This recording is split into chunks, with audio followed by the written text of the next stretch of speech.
goca, vrhunska je prcoboca kad prođe ulicom i fegetima zastaje dah. Savršena cica, vid koktela, čednog lica, ali srce joj je crnje nego najcrnji mrak. Fina cura preko dana čita GTA i Mana, čini se da za njom pada đavolova sena.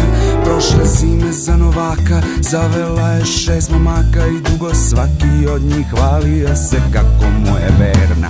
Al svi ti momci nisu znali da su pravu izabrali, curu pravu da izgube glavu.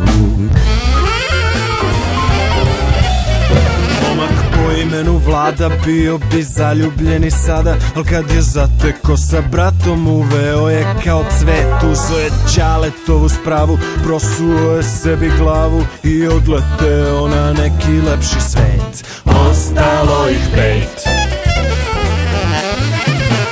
Momak po imenu Zlatko, nažalost živeo je kratko, nije znao ni za pola toga, ali to beše dosta. Kad već prso je od bola, lepo seo je u kola i na -10 skočio sa mosta.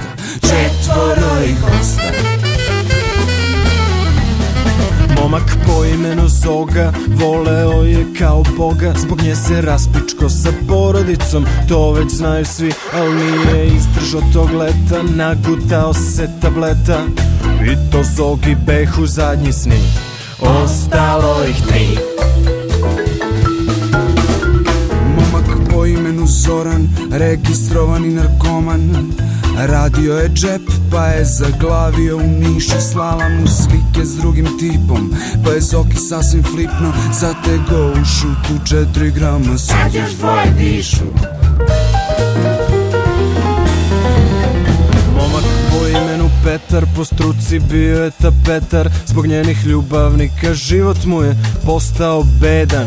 Da ne davim duže, čovek uzeo je uže i obesio se o njega, osta momak jedan. A ni taj momak nije znao da je pravu izabrao, curu pravu